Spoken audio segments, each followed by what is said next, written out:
précédente vidéo, nous avons créé deux comptes,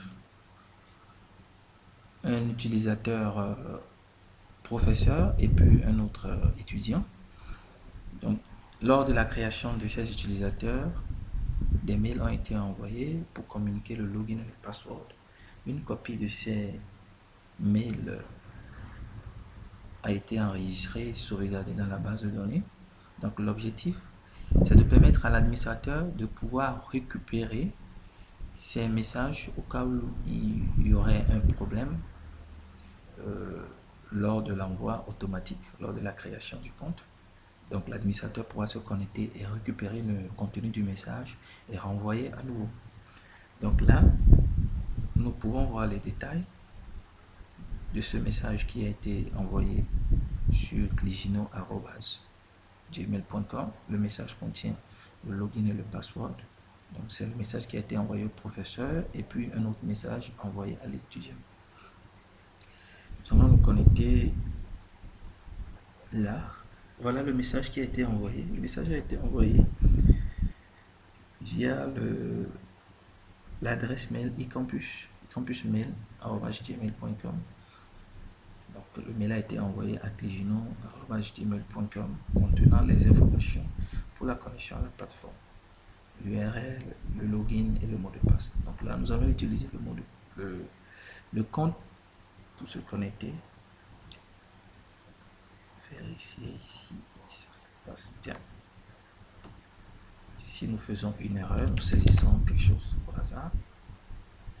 Là, nous avons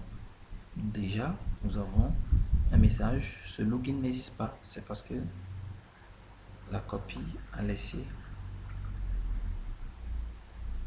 La copie n'a pas été bien faite. Nous mettons maintenant n'importe quoi. Nous avons un mot de passe incorrect. Nous mettons le bon maintenant. Nous accédons à la page d'accueil de ce professeur. Donc voilà la photo qui a été utilisée lors de l'enregistrement du professeur. Pour le moment, le professeur n'a pas encore de matière dans son portefeuille. Donc nous proposons de continuer la présentation du module professeur, les fonctionnalités réservées au professeur.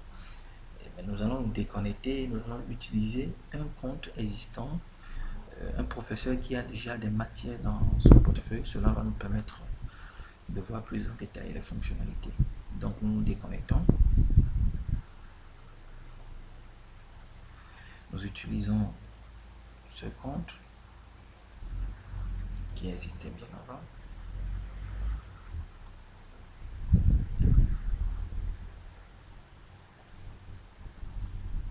Nous sommes connectés.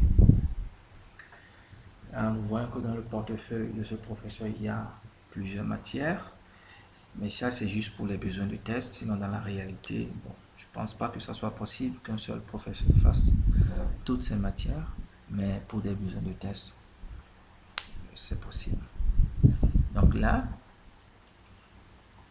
nous avons la possibilité de parcourir l'ensemble des matières. Donc si nous cliquons sur le bouton ouvrir pour la matière IHM logiciel, nous accédons à la page d'accueil de cette matière avec une description plus détaillée de la matière ainsi que les fonctionnalités existantes. Donc, nous pouvons sortir, accéder à la matière web service par exemple. Nous pouvons voir quels sont les devoirs qui sont actifs. Voilà. Donc là, il y a un devoir qui est actif ici. Le premier devoir, on peut cliquer dessus. Nous avons le détail. Nous pouvons aller dans les annonces. Il y a les annonces qui existent. Donc, ce que nous proposons de faire, c'est de voir la création. Retournons sur la page d'accueil du professeur et nous allons créer un nouveau devoir. Donc, le professeur va créer un nouveau devoir. TP1 IHM logiciel. Nous faisons une copie, nous mettons dans la description, nous mettons n'importe quoi, nous sélectionnons. Le TP démarre aujourd'hui et termine en fin juillet. Donc, nous devons sélectionner la matière pour laquelle nous créons le devoir. Donc là, nous allons sélectionner la matière IHM logiciel. Notons que dans cette liste déroulante, nous avons l'ensemble des matières disponibles dans le portefeuille du professeur connecté. Donc nous pouvons enregistrer. Maintenant, nous avons sélectionné IHM logiciel. Donc nous retournons au niveau de IHM logiciel. Nous sélectionnons, nous cliquons sur devoir. Là, nous voyons qu'un devoir vient d'être créé du 23 juillet au 31. Donc pas encore de soumission. Et là, normalement, nous devons avoir un bouton sur cette page pour pouvoir soumettre un devoir. Mais comme nous sommes connectés avec un profil professeur, le professeur n'a pas la possibilité de déposer une réponse. C'est uniquement les étudiants qui ont cette possibilité. Donc nous allons le voir plus tard lors de la présentation du module étudiant. Nous allons voir qu'un étudiant qui accède à cette même page aura la possibilité de cliquer sur un bouton pour soumettre sa réponse. Donc nous retournons au niveau du portefeuille, nous allons ajouter un document. Document par exemple, on met énoncé TP1.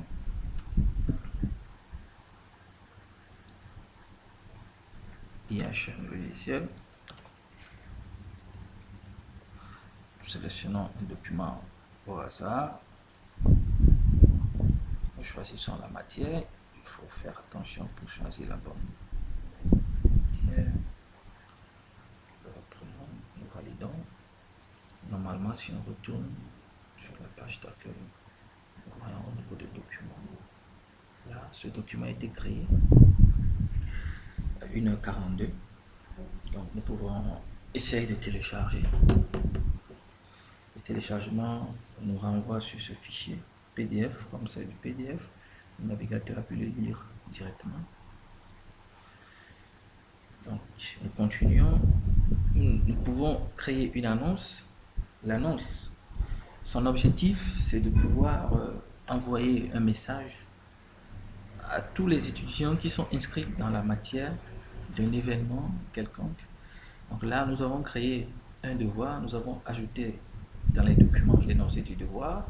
Donc nous pouvons continuer par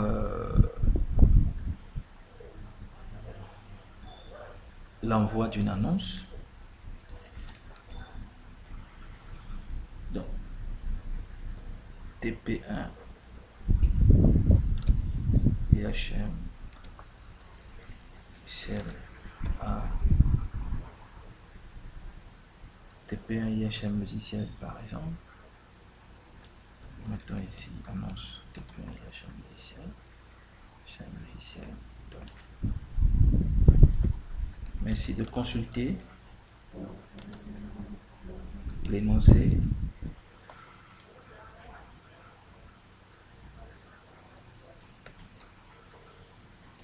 sur la plateforme et de déposer vos réponses. Un message. Oui, nous validons.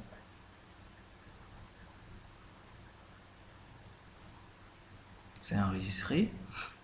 Donc normalement, le message qui est enregistré, un mail est envoyé à tous les utilisateurs inscrits dans cette matière. Je pense que nous avons un seul étudiant qui est inscrit dans la matière. Nous irons voir dans sa boîte par la suite.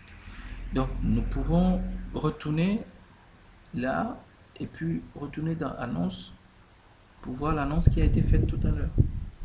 Donc voilà, merci de consulter l'énoncé sur la plateforme et de déposer vos réponses.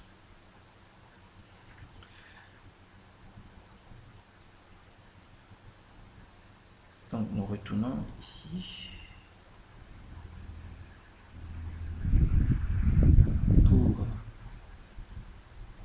voir le message qui a été envoyé. Voilà le message qui a été reçu à 1h44 par l'étudiant dont l'adresse email est AKM Joël. C'est l'étudiant que nous allons utiliser, c'est le compte que nous allons utiliser pour présenter la partie, le module étudiant. Donc cet étudiant inscrit dans cette matière a reçu le message de son professeur. Donc c'est l'annonce qui a été créée, qui a généré un message et envoyé le message à tous les étudiants connectés. Donc nous pouvons aller voir dans la base de données pour plus de détails. Normalement, une annonce qui est créée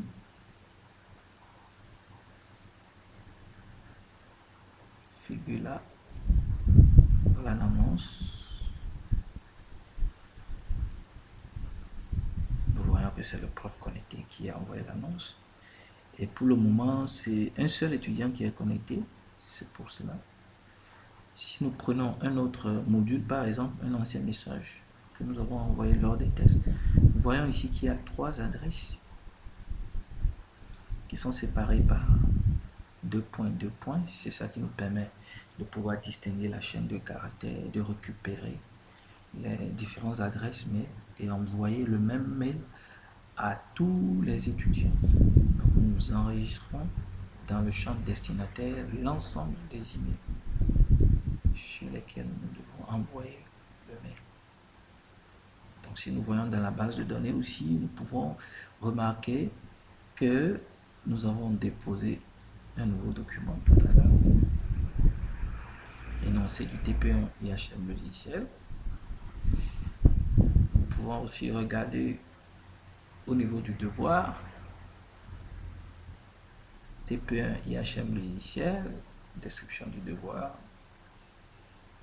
donc du 23 juillet au 31. Donc voilà, en grosso modo, les fonctionnalités qui sont disponibles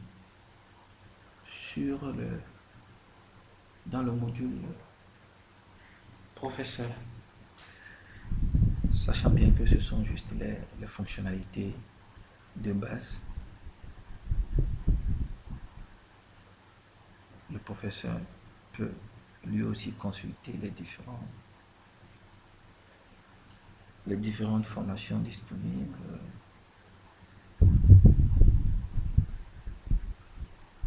la liste des promotions disponibles, la liste des matières disponibles. Donc là, voilà en résumé ce qu'un professeur peut faire. Nous allons continuer la présentation avec le module étudiant.